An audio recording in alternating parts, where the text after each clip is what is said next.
Welcome to the Business Extra. I'm Mustafa Al-Rawi, the National's Assistant Editor-in-Chief here in Abu Dhabi. Today we're going to be talking about the future of energy and in particular the role of humans, people, in the energy transition. We're going to talk to Dr. Angela Wilkinson, the Secretary General of the World Energy Council. Before we do that, if you like this show, please do subscribe. If you're on YouTube, ring that bell. Well, as I said, I'm very happy to say that with us in the studio is Dr. Angela Wilkinson, the Secretary General of the World Energy Council, a global body that represents the industry. But I was interested to see that it's an organization that is almost 100 years old, which means that the organization would have dealt with quite a few energy transitions already before this one we're looking at right now. Angela, thank you for being with us. It's a pleasure to be here at the National today. And although we are 100 years old and we've lived through many different energy transitions, I would also say we're broader than the energy industry, that we're a community of communities of deeply local and globally networked energy interests.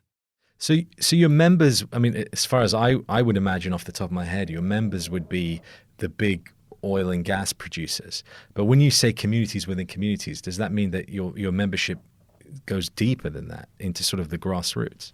Well, 100 years ago, we were formed at the end of empire and at the rise of nation states to overcome national interests in energy, to ensure that there wouldn't be a global war and that energy would contribute to peace. And we've operated through 100 years as a community of diverse energy interests: business, government, civil society, producers, consumers, activists, investors. So we're the what I'd call the and rather than the but community. It's not about climate versus energy, it's about climate and energy security. So I would describe us more as a community than an industry. In 2022, it seems that every issue or argument or topic is about which side you're on.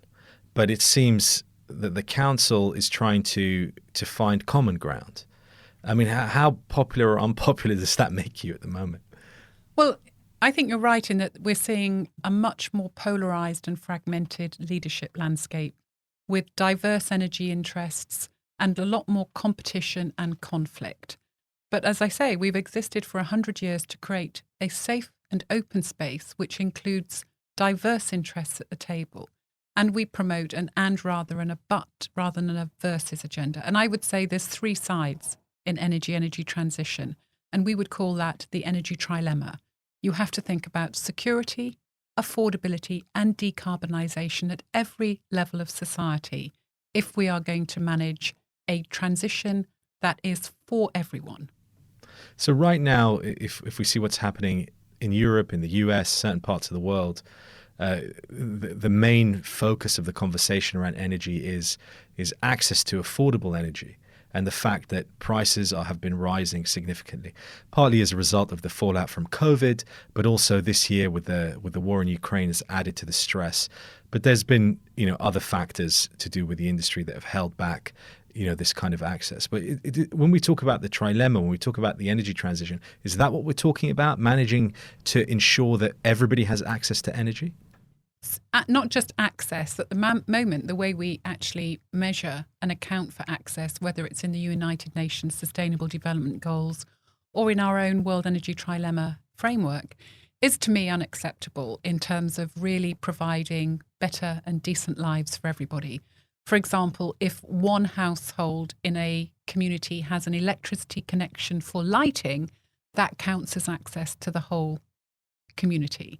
Whereas that's not enough energy for people to cook. It's not enough energy for people to refrigerate, for them to have cold chains for vaccines. So we want an energy transition that enables access to useful and usable energy for everyone. And the trilemma is about you can't manage energy just by attention to one metric, carbon. You've got to think about security, affordability, and decarbonisation, and increasingly with attention to resilience and justice. So the resilience is about dealing with whatever crises come up, being able to ensure that we have the stability. The security is, not suddenly finding ourselves essentially in the situation that the UK is in right now, where they don't know if they're going to have, access to affordable, wholesale gas or electricity, and then the inclusivity, the equity aspect that you're mentioning. So I couldn't say that right there. The equity aspect to it is ensuring no matter what community you're in or what strata of society that you get that. Because if we say that access to the internet is a human right, for example, or access to electricity in general, then you have to ensure that everybody has that no matter what. And whose responsibility is that? Is that the government? Is that the energy companies? Who should be championing this? Is it the World Energy Council? Who should be doing it? Because that's kind of the ping pong debate right now of who should be leading this. So we have different ways of organising societies. I mean, we have governments who can set up regulation and they can create the enabling conditions for markets. We have markets as a way of organising, which is really where price provides the conversation between different actors. But we still have a third way of organising, which is community. And far too often in energy transition, I hear this dialogue about governments and or businesses, governments versus businesses, states versus markets, governments and businesses. But where's the community voice? And I think that the resilience of humanity is that we have complexity in the way we're organised. And the strength of humanity is if we want to be adaptable, let's use all three ways of organising at the table to find new solutions together. Interesting you say community, because that definitely is kind of missing from the debate at the moment. Right now, it's all about who should be paying the price for kind of where we're at with energy, which is a markets framed conversation. If you have a government framed conversation, they'll be talking about how do we allocate energy between those who needs it most, who's vulnerable, who's not got access, who's got most access, who deserves most access. Where do we get the biggest bang for our buck as a national economy through investment? So that's how governments, they try to regulate between the winners and the losers.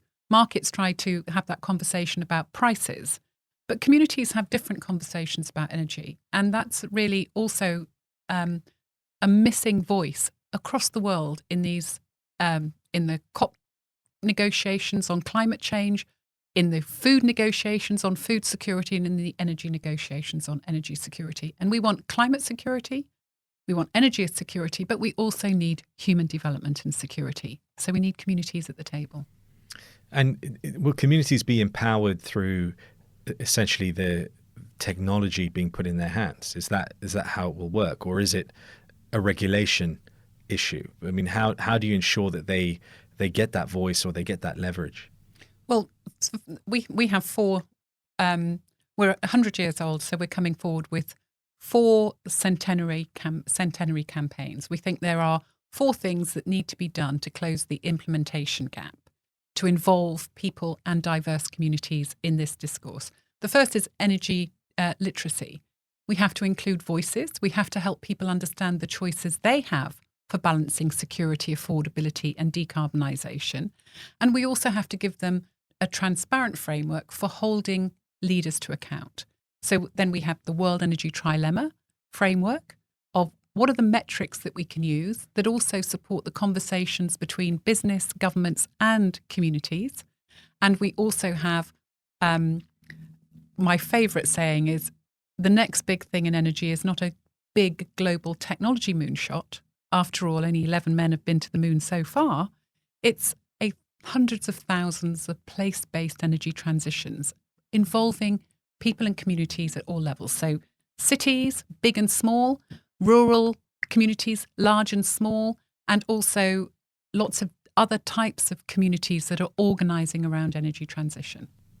So if I use the example of electric cars, almost electric cars are being marketed as an individual's way to exercise that power, to say, I'm going to help the planet by not using a combustion engine car, and I'm going to make this choice. But it almost seems that sort of is beside the point. It's not about an individual making a choice, but it's rather about a group of people being able to kind of determine their direction of their future. And then with the electric cars, it can be packaged really well in a marketing exercise. But really, if you think about it, it's affecting communities down the line when it comes to the resources required to build them, but also that you actually are needing more electricity, and that electricity may not be produced in a net zero manner anyway. So I feel like we're almost going down the wrong line of conversations, and it's, to your point, because we're kind of stuck in that old it's about the individual and the consumer choice, when it's more about larger groups of people getting in on it. And the system choice, right? We're changing a whole system which involves people, technologies, governments, businesses, hopes and fears, geographies and technologies, right? It's a system. So if I take the electric vehicle conversation out of context, which is often where it finishes, is people go, oh, I feel better. I've got an electric vehicle. I've done my bit for the climate. Well, where's the electricity coming for the electric vehicle? You have to start thinking about, what's the supply? Is that supply coming from a coal-fired power station with carbon offset or not? Is it coming from gas with CCUS or not, right? Is it coming from renewable? And if it's coming from renewables, where's the construction materials from those renewables coming from? Where's the lithium being mined? Where's the battery coming from? Is it being recycled? So the simple thing is you can say, I'm a net zero hero because I drive an electric vehicle. I would say you'd be better off being a trilemma titan than a net zero hero, because you're starting to join the dots, not just between you and your choices, but between energy and society. And that's where we have to manage transition. The relationship between energy and society, not just individuals and consumer products. So how do I start sort of my journey to becoming a trilemma titan? A trilemma titan. So first of all is, do you understand how much energy you use? Do you understand the security, the affordability and the sustainability aspects of that? And not everybody wants to be able to have to be bothered with making conscious choices about everything. So in the same way as we've done it with every other system, as we digitalise, we can automate some of those choices, but at least we would have some form of framework for helping us understand whether we're getting a green tick, an amber question mark, or a big red flag. And at the moment, people are almost sleepwalking into the future. They're picking up what I would call the lowest hanging fruit, taking it out of context, and then that's not really contributing to the scale and speed of challenge that we have to face. Okay, so there's that literacy aspect you talked about. So understanding better how things work. And let's say I know that, then every choice is informed in that way. But sometimes it's structural. I can't do anything about it.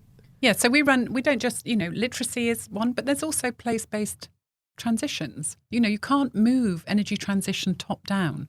You can't push it through technology and investment alone. Energy transition involves societal transformation. To get societal transformation going rather than resistance, you've got to involve people and communities in conversation. So we're piloting with cities that have conventionally been oil and gas capitals. How do they move their society into that future? What becomes the blockers and enablers? What are the choices? What are the misunderstandings? And we try and make that fun. So we don't throw 9 million techno-economic analysis at these communities. We involve them in some form of simulation so they start to see, where are their choices? How are they making their decisions? How does it affect other people? What's the right way through? If I use the word gaming, then people in policy think I'm not serious. But actually, we learn a lot through play, and we learn a lot through interaction with each other. So we run a lot of place-based, interactive engagements to get communities through transition. And, the point of communities is that this isn't just a European or a US dynamic. And there's been, I remember at the COP26 meeting, the Indian Prime Minister Narendra Modi made the point of, we're in a development stage. You're asking us to potentially risk our development, the future of our people, for the sake of essentially your historic development that we're now paying the price for. So does, to a certain extent, would thinking about communities help reduce the friction when it comes to different parts of the world, and sort of the developing world feeling as if they're being dictated to by the developed world? I hope so, but I actually think we live, if I take it out of the political discourse, I think we live in a world today where people don't want to be told by their leaders what the future will be. They want their leaders to enable them to realise their own hopes and dreams and to play their part in it. And I think that's a question of not being so top down.